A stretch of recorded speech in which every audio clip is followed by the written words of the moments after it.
नमस्कार मेरा para para भाइ बहिनीहरू, कार्यक्रम बालबाटिका लिएर प्रविधि संयोजनतर्फका दाजु रामकृष्ण शाहसँगै म तपाईहरुकै दिदी विष्णुदेवी पौडेल उपस्थित भइसकेका छौं। यो कार्यक्रम हरेक हप्ता शुक्रबार यस्तै समय आउने गर्दछ।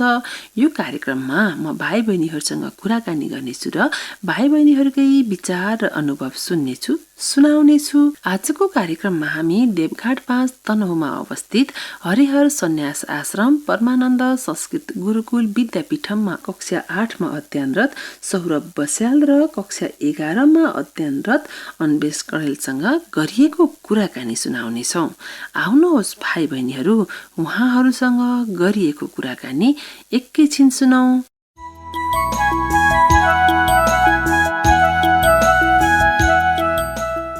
नमस्कार, स्वागत छ तपाईहरुलाई कार्यक्रम बालबाटिकामा।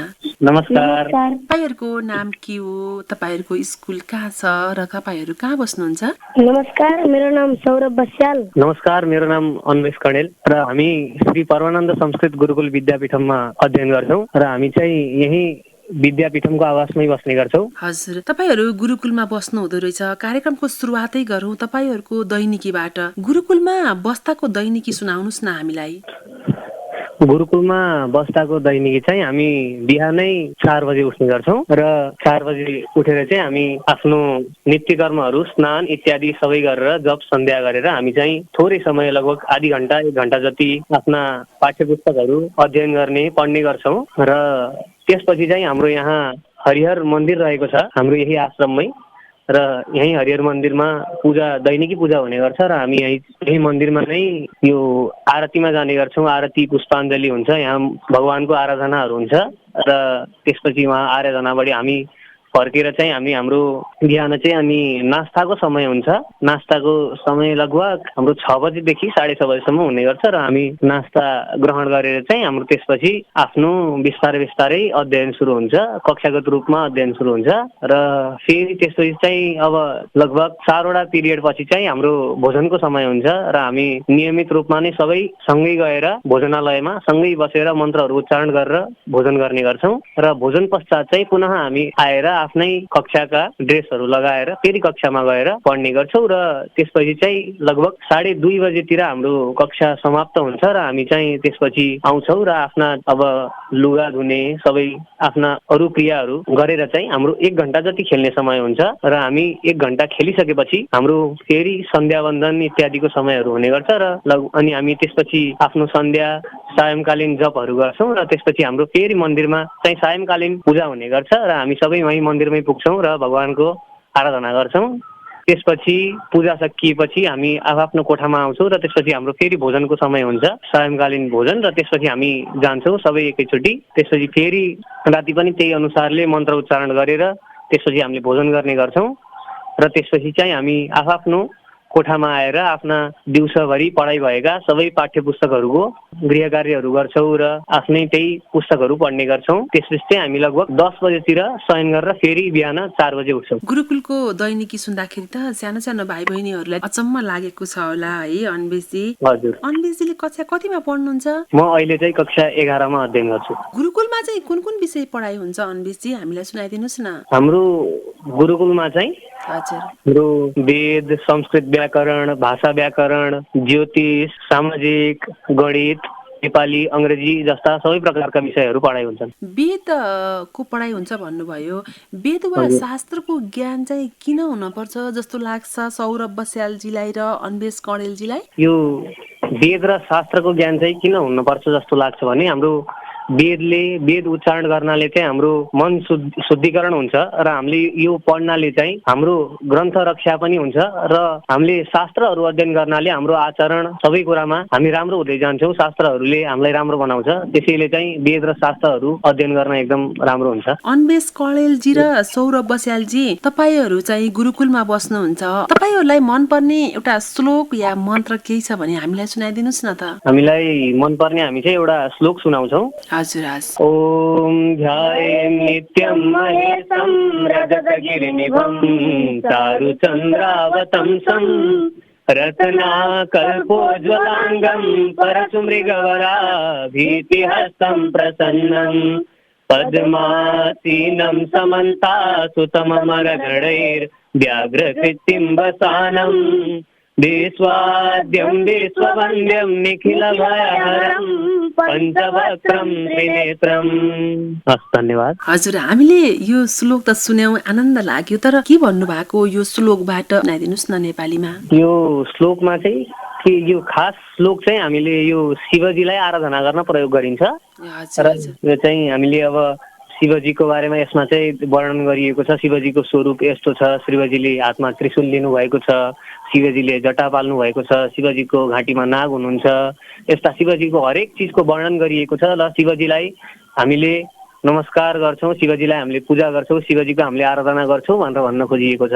भनेपछि एकचोटि अब हामी सौरभ बस्यालजीको पनि कुरा सुनौँ है। सौरभजी कता जानुभयो? सौरभजी, हजुर, तपाईँ त सानो हुनुहुन्छ है, तपाईँलाई गीत गाउन कविता भन्न केही आउँछ भने सुनाइदिनुहोस् हामीलाई। हजुर, म कविता भन्न जानेको छु। ए ल, सुनाउनुहोस्। शीर्षक रहेको छ शरद, छन्द भुजङ्ग प्रयास। भई अन्त वर्ष शरद आज आयो र संसार उल्लास मालौ रमायो। छरङ्गिन सौन्दर्य पाखा पखेर यतै चिर गर्छन् खुसी भई बचेर। हरायो हिलो गाउँ हो स्वच्छ राम्रो, छ सौन्दर्यले पूर्ण संसार हाम्रो। छ यो चित्तलौ चञ्चले मानवीय, लग्यो स्वर्गमा वायुले शारदीय। सुधाले पिएका सरी छन् हिमाल, छ पाखा पखेर र बेसी विशाल। यहीले कवेसी शरदले रमायो, निशा चन्द्रको कान्तिले जगमगायो। न तातो न गर्मी दुवै छन् समान, भयो स्वच्छ हावा खुला आसमान। शरदले बुहार्यो दशैँ तिहार, मिटायो सबै दुःख पीडा र हार।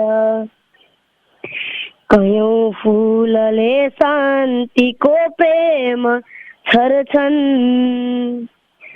यहाँ बुद्धले दर्दको घाउ पुर्छन्। यहाँ बुद्धले दर्दको घाउ पुर्छन्। धन्यवाद। कस्तो राम्रो कविता सुनाउनु भयो, हामीलाई त कस्तो खुसी लाग्यो, कस्तो आनन्द लाग्यो नि। धन्यवाद। यति सानो भएर पनि यस्तो राम्रो कविता भन्न तपाईँलाई कसले सिकाएको? आफै लेख्नु भएको कि साथीहरूले या गुरुहरूले सिकाउनु भएको तपाईँलाई? गुरुहरूले सिकाउनु भएको हामीलाई। ए हो। अब एकचोटि अन्वेशजीसँग कुरा गरौँ ल। अन्वेशजी, आजको आधुनिक शिक्षा र गुरुकुलको शिक्षामा चाहिँ के फरक छ जस्तो लाग्छ तपाईँलाई? मलाई आधुनिक शिक्षा र गुरुकुलीय शिक्षामा चाहिँ के फरक छ जस्तो लाग्छ भने, हाम्रो गुरुकुलीय शिक्षा चाहिँ हाम्रो धर्म अनुसारको हाम्रो आचरण सबै कुराहरूलाई मध्यनजर गरेर हाम्रो दैनिकी पनि उस्तै हुन्छ। सबै अनुसारको हामीलाई त्यस्तै अनुसारले शुद्ध बनाउन, राम्रो बनाउन र एकदम हाम्रो चाहिँ चरित्र निर्माण गर्नलाई यहाँ धेरै गुरुहरूले मिलेर खटिराख्नु भएको पनि हुन्छ र हामीले पनि त्यस्तै आचरणहरू गरिराख्नु परेको हुन्छ। र त्यही अनुसारले यो गुरुकुलीय शिक्षा चाहिँ एकदमै हाम्रो लागि जीवनोपयोगी जस्तो हुन्छ। र आधुनिकीय शिक्षामा चाहिँ के हुन्छ भन्दा, अहिले अब आधुनिकीय शिक्षा चाहिँ हाम्रो करियरहरू इत्यादिमा धेरै फोकस गरेर त्यो उसलाई चाहिँ एकदम राम्रो बनाउनको लागि भइरहेको हुन्छ र आफ्नो चरित्र निर्माणको लागि चाहिँ गुरुकुलीय शिक्षा चाहिँ एकदम महत्त्वपूर्ण हुन्छ र आधुनिकीय शिक्षा पनि एकदमै राम्रो नै हुन्छ। अब दुईजनाको विचार सुन्छु। संस्कृत शिक्षा पूरा भइसकेपछि चाहिँ समाजका लागि तपाईहरूले के गर्न चाहनुहुन्छ? सुरुमा सौरभजीको सुनौ। हामीले अरूलाई पढाउने र धर्म शास्त्रको बारेमा सिकाउन चाहन्छौँ। यो हाम्रो शास्त्र कस्तो छ, कति राम्रो छ भनेर जान्ने बनाउन चाहन्छौँ। अब अन्वेशजीको पनि विचार सुनौ। मैले चाहिँ यो संस्कृत शिक्षा सकिसकेपछि चाहिँ मैले के गर्न चाहन्छु भने यही संस्कृत शिक्षाबाट नै अब अघि बढ्न इच्छुक भएका मान्छेहरूलाई चाहिँ यसको अब फाइदाहरूको बारेमा बुझाउने र यसकै बारेमा प्रचार प्रसारणहरू गर्ने, हाम्रो धर्मको बारेमा धेरै प्रचारहरू गर्ने र यसलाई नै अगाडि बढाउने र यसको बारेमा सबैलाई ज्ञान दिने यस्तै चिजहरू गर्न चाहन्छु। तपाईहरुलाई अब फेरि केही सुनाउन मन लागेको छ? कथा, कविता या कुनै श्लोक, मन्त्र जे सुनाउँदा पनि हुन्छ। मैले एउटा कविता सुनाउन चाहन्छु। मेरो कविताको शीर्षक चाहिँ देवघाट रहेको छ र मेरो कविता चाहिँ पञ्चचामर छन्दमा रचित छ र मेरो कविता यसरी सुरु हुन्छ। भनिन्छ हेर देवघट्टबाट देवघाट हो, रहेछ देवको कुटी त्यसै भयो विराट यो। यहाँ छ भव्य ईश तुल्य सन्तको समागम, छ शास्त्रको कुटी अनन्त साथमा छ साधना। लतार गुल्म पालुवा भरी छ शास्त्र खोलत, गरु मधेर के कुरा शिला स्वयं छ वैभव। लुकेर बस्दछन् यी काव्य कन्धरा कुना भरी, टिपेर सक्नु खै तृप्त सिद्धिदैन केही गरी। अनेक फूल फुल्दछन् भरेर शक्तिको रस, खुसी भएर बाँड्दछ पुगेर वासना पर। गएर राख्दछन् भने अखण्ड चित्त निर्मल, हरेक ताप पापबाट मुक्त हुन्छ जीवन। हरेक ताप पापबाट मुक्त हुन्छ जीवन। हजुर धन्यवाद। अन्वेषजीले कस्तो राम्रो कविता सुनाउनु भयो। गुरुकुलमा पढ्दा सबैभन्दा रमाइलो चाहिँ के लागिराखेको छ?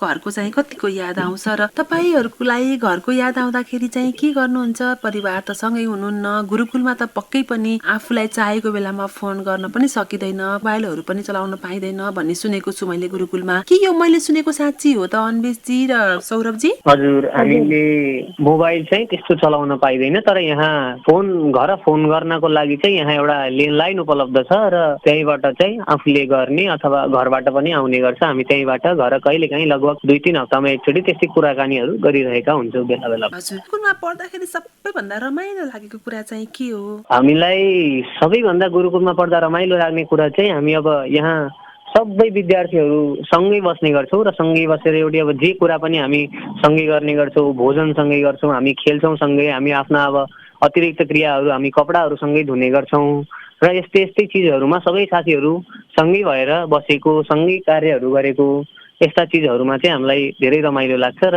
यसैमा मजा एउटा आनन्द पनि हुन्छ।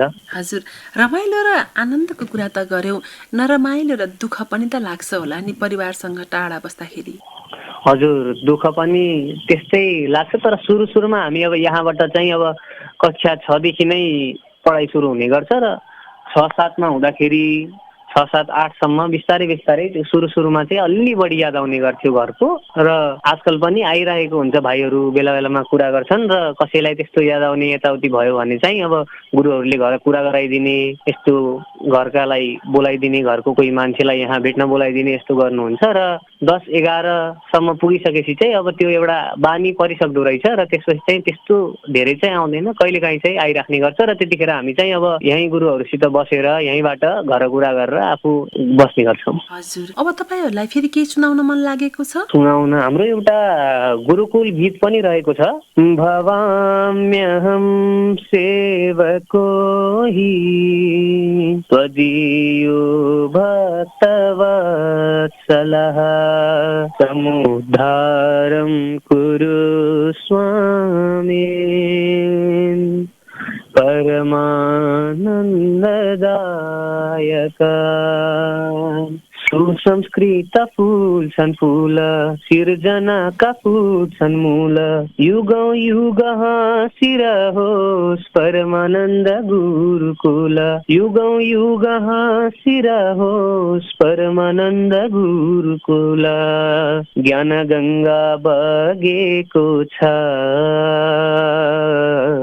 बाली जस्तै कला कला सद्भावका दीप बल्छन् मनभित्र झालामाला हृदयका वासनालाई दूर गर्ने मनले गर्छ कबुल स्वर्गको आभास हुन्छ पुगेपछि हाम्रो गुरुकुल विकारको नाश हुन्छ पुगेपछि हाम्रो गुरुकुल संस्कृतको धरोहर अध्यात्मको केन्द्र बिन्दु खर्सुको त्यो बोटबाट सुभयो ज्ञान सिन्धु हुने गर्छ शिक्षा दीक्षा र दैनिकी जीवन अनुकूल सौन्दर्यको राजधानी स्वर्ग जस्तै हाम्रो गुरुकुल हरिहरको वासस्थल सधैँ सधैँ परमानन्द गुरुकुल। धन्यवाद। सौरभजीलाई पनि के सुनाउन मन लागेको छ? एउटा श्लोक भन्न चाहन्छु। ल भन्नुस्। ओम कर्पूर गौरम करुणावतारम संसार सारम भुजगेन्द्रहारम सदा वसन्तं हृदयारविन्दे भवं भवानी सहितं नमामि भवं भवानी सहितं नमामि। धन्यवाद। लगभग अब हामी कार्यक्रमको अन्तिमतिर आइसकेका छौँ। जाँदा जाँदै गुरुकुलमा पढ्न चाहने बच्चाहरूलाई चाहिँ तपाईँहरूले के भन्न चाहनुहुन्छ? गुरुकुलमा पढ्न चाहने बच्चाहरूलाई चाहिँ हामीले यही भन्न चाहन्छौँ कि यो अब आफूलाई एकदम नैतिकवान बनाउन आफूलाई आचारवान बनाउन आफ्नो आचारहरूलाई शुद्ध गराउन आफ्नो दैनिकी राम्रो गराउन आफूलाई स्वस्थ गराउनको लागि हरेक चिज आफूलाई एकदम राम्रो गराउनको लागि आफ्नो चरित्र निर्माण गर्नको लागि यो एकदम राम्रो अवसर हो। भाइ बहिनीहरू भर्खरै सुन्नुभयो कक्षा 8 मा अध्ययनरत सौरभ बस्याल र कक्षा 11 मा अध्ययनरत अन्वेष कडेलसँग गरिएको कुराकानी। हस्त भाइ बहिनीहरू आजको यो कार्यक्रमबाट बिदा हुने बेला पनि भइसकेको छ। अर्को हप्ता यसै समय भाइ बहिनीहरूसँग गरिएको कुराकानी लिएर अवश्य आउनेछु। आजको यो कार्यक्रमबाट प्रविधि संयोजनतर्फका दाजु रामकृष्ण शाहसँगै म तपाईहरूकै दिदी विष्णुदेवी पौडेल पनि बिदा भएँ। नमस्कार।